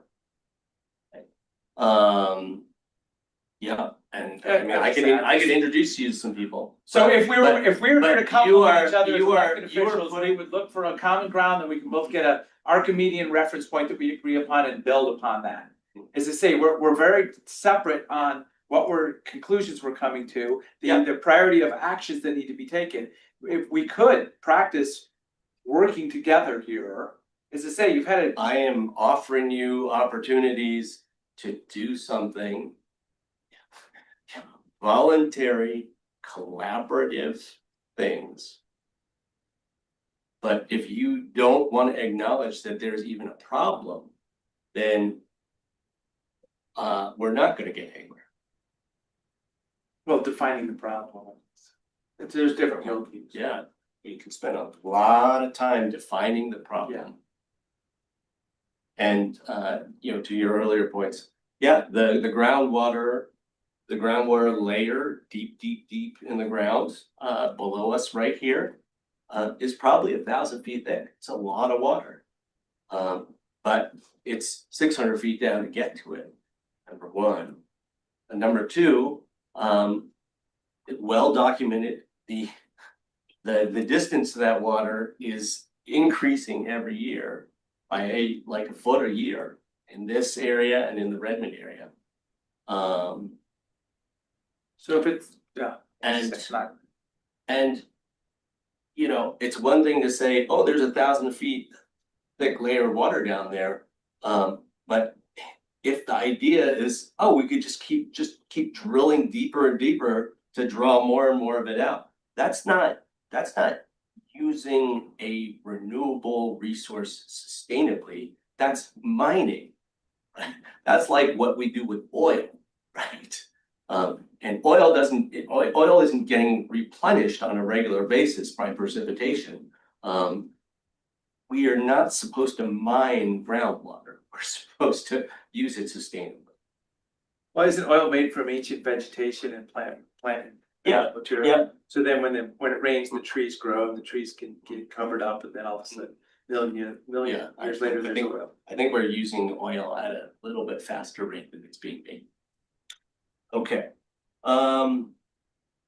Well, I mean, I'll just remind people that I also, during our comprehensive plan discussions, proposed the idea of following Marion County's example and doing what they called a groundwater resources goal.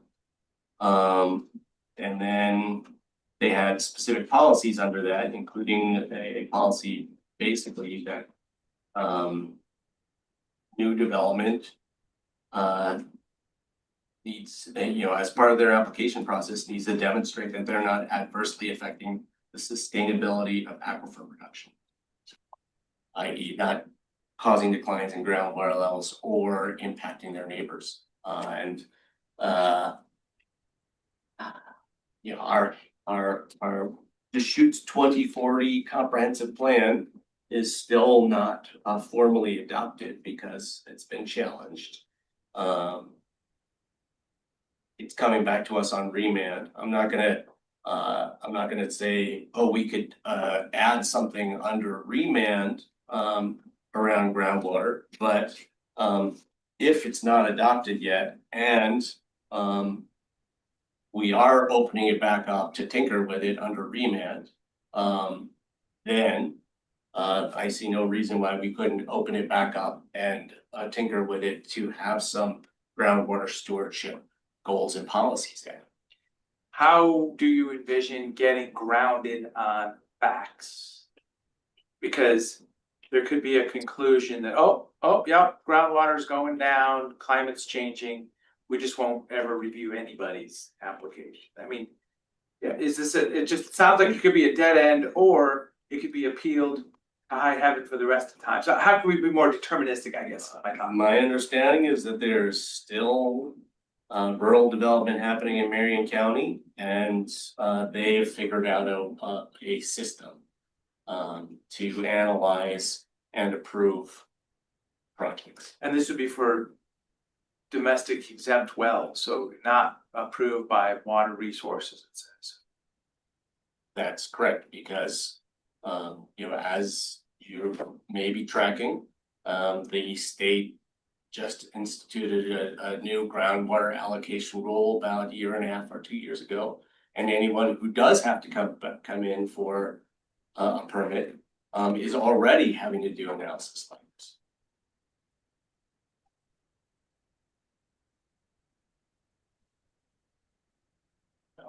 Any thoughts, Commissioner Adair?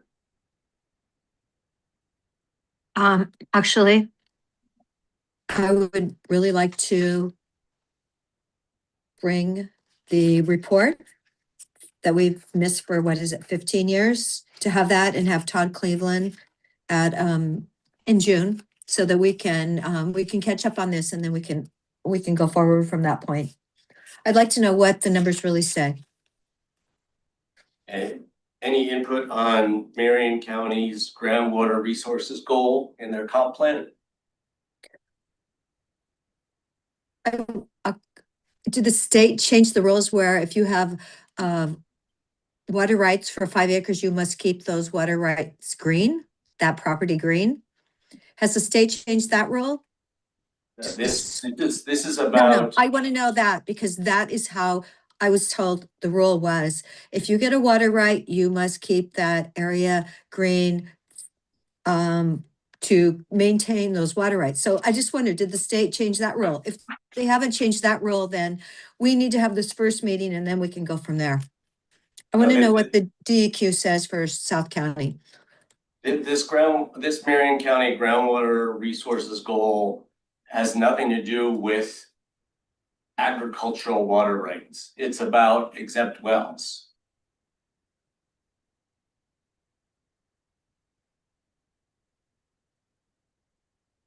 Well, so, and then, we touch the comp plan every 10 years, and you haven't supported the comp plan. And even though we're kind of kicking it around, it's bounced around, you still haven't supported it. Are you saying that if this gets in there, you'll support it? Is this your big thing? That would give me a lot more reason to support the comp plan. There's still, I have a couple other things that were major deal breakers for me as well. But this would be, Couple other things, yes. You may recall, the long lists that I went through when we were reviewing the draft comp plan, and basically my fellow commissioners didn't support any of those changes. So, Well, remember, I mean, we had community meetings, we had the planning commission, we had professional outside third-party support to create this wonderful document. Yeah. In the domain of Deschutes County's history, trying to figure out the future. It seemed like a lot of people going in the same direction, and you want to be. we had community input, we had a planning commission dominated by your hand picks for appointments. Chuck all that community input out the window and come up with a bunch of things that they supported. And then you all just rammed it down my throat. That is not a whole bunch of people all going in the same direction. That was a rejection of the input of the public. Thank you. All right. Well, don't let it be said that I haven't proposed anything for groundwater stewardship in the last 3 years. And I know, we've been asking for South County. I'm asking for it again. So let's bring South County, and I will be sure and talk to the Marion County Commissioners and see if they're happy with the results of their resources goal B, if that's really working out how they think. They wanted it to. See what their complications are. South County goal B. So the goal B was Marion County, not South County. I'm worried about South County, but I said I want to talk to Marion County Commissioners to see if this is actually working out how they expected it to. So I'd like to get a little feedback on it before I say, oh yeah, let's do it here in Deschutes. That'd be great. I would love to hear that too. All right. Well, we have a little bit of homework to do on South County groundwater quality. And I'm sure we'll be hearing about other groundwater issues in the future. Okay. Well, that's right, because when they get done piping COID, they said it's going to cost people up to maybe $23 million to deepen their wells. 23 million. So, you know, that's a frightening scenario for people of Deschutes County.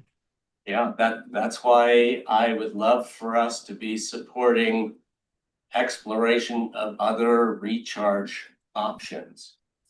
But if there's not support for that, then We could top off the Tumalo Reservoir all winter.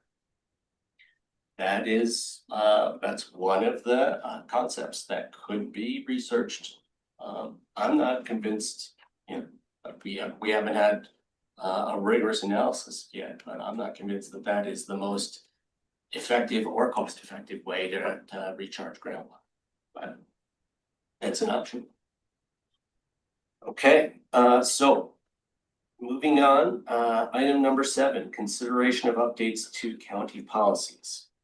Thanks, Commissioner Chang. I have this item for the board's consideration today. Staff is not seeking any action from the board today. This is simply a work session discussion to go over proposed policy updates, answer questions that you may have, and capture any feedback that you have on these.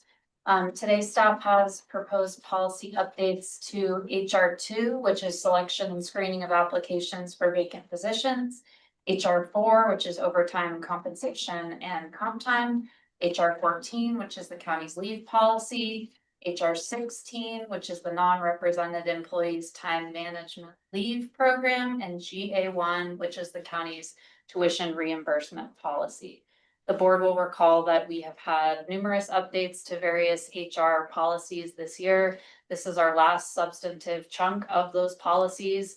After today, the next thing we're going to be bringing forward to the board are some proposed updates to the county's personnel rules. And then hopefully you will have a little bit of a break from both Susan and I coming to you with policy. We'd like to updates. see you. Okay, well, maybe on other topics Yeah. other than these.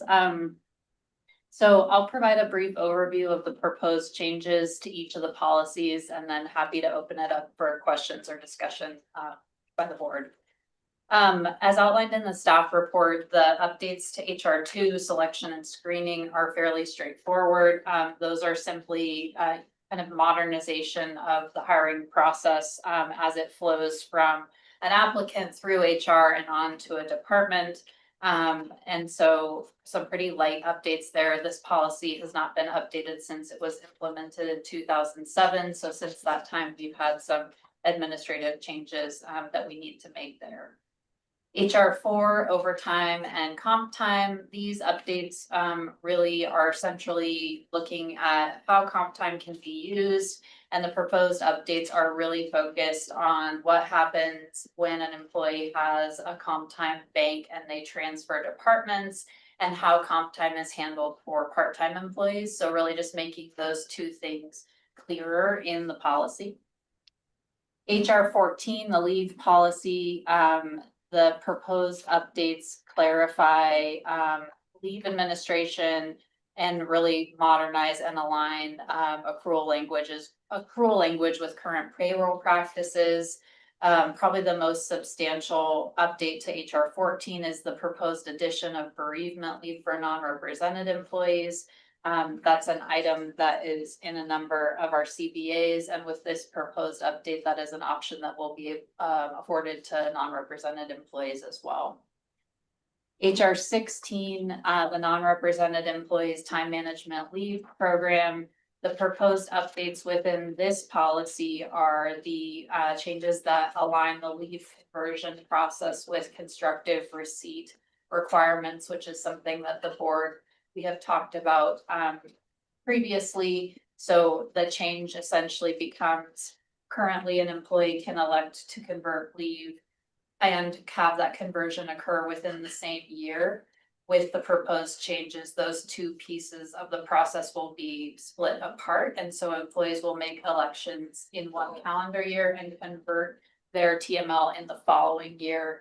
And that provides us alignment with requirements in terms of the value that leave has. So I will touch that at a high level and we can come back to that if there's any other questions.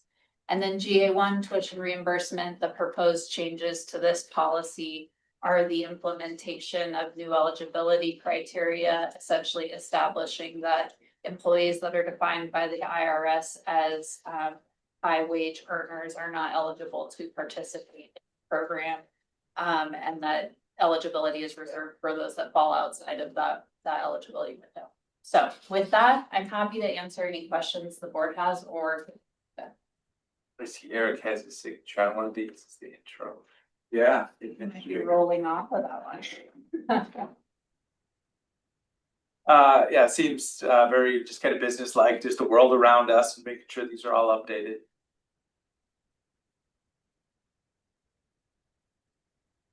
Thank you for the update. Whitney, I do have a question. Yes. Thinking thinking of the situation that happened at the Multnomah Athletic Club that a prior employee drove a vehicle in and apparently the car blew up. On item number disqualifications, you redlined and you took out a disqualifying factor, and I just wondered why was that one taken out? Is a member of an organization which advocates the overthrow of the government of the United States by force or violence, but you took that one out? And yet, how often are people disqualified failing the drug test? Will drug screening happen to all county employees? Because that's like the last item of the disqualifications.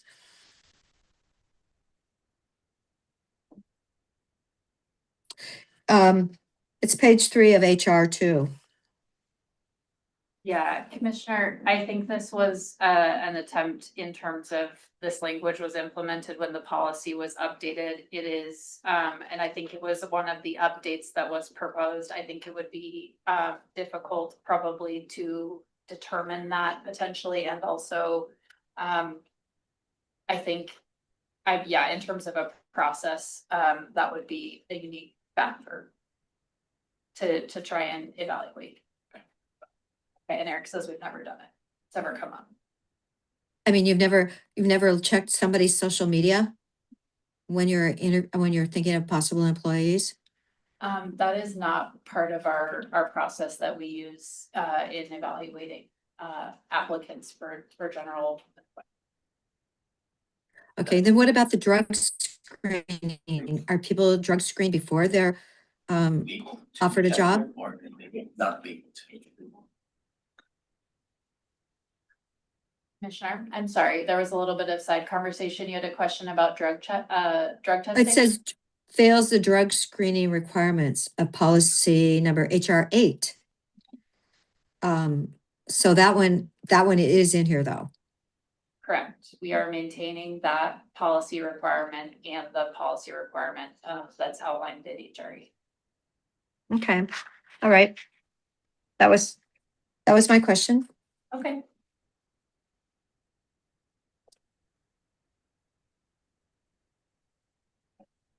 Further questions or comments?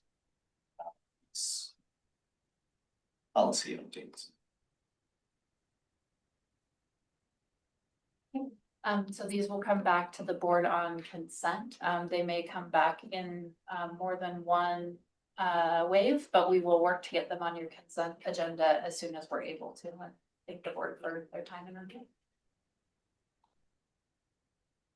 Thank you. Thanks, Commissioner. You're welcome. Next on our agenda is other items. Are there other items? One item for myself, on Friday, I'll be speaking, representing Core 3 at the, there's an engineering conference in Eagle Crest. Shannon Wedding invited me. It's kind of her domain, so I'll look forward to sharing the big vision of Core 3 Friday morning. Okay, and I'm going to be doing the big vision, our transportation region, Wednesday at 1:30 in Corvallis. Go Beavers. Yes. The strategic action plan. I'll be there with my Oregon Transportation Commissioner hat on. But it's a public meeting. Should be fine. Also on Friday, a COIC budget committee meeting. So, you know, COIC's budget will be presented that day. You know, we may or may not have a second meeting, but that's coming around. Budget's on Friday for COIC proper, which includes Core 3. So is their audit done for the year, Commissioner DeBonne? We're not having a meeting this week, so we're not receiving it yet, but I gotta imagine we're gonna receive it next month. Okay, so you know it's been finished? No, and I don't know that, no. Okay, all right. But it's pending, so I gotta assume it's next month. All right. Thank you. Tomorrow there'll be both Public Health Advisory Board and Local Public Safety Coordinating Council meetings in the midday and the afternoon. Any additional other items? No, None. We do have a couple of executive sessions. I just confirmed, I think it's just the Just one. litigation matter. Okay. Well, so the board will now go into executive session under ORS 192.660 litigation. And I'll return after executive session. Read the statement or? Oh, yes, sorry. The Deschutes County Board of Commissioners will now convene an executive session pursuant to ORS 192.660. Specific authorization for this executive session is ORS 192.6602H, which allows the board to meet in order to discuss pending litigation. Designated staff and the media are allowed to remain during the executive session. However, the media may only report that the board met in executive session and the identified basis for meeting in executive session. Recording devices are not permitted. No final decisions will be made, and at the conclusion, we will open doors and invite the audience back. Stop recording.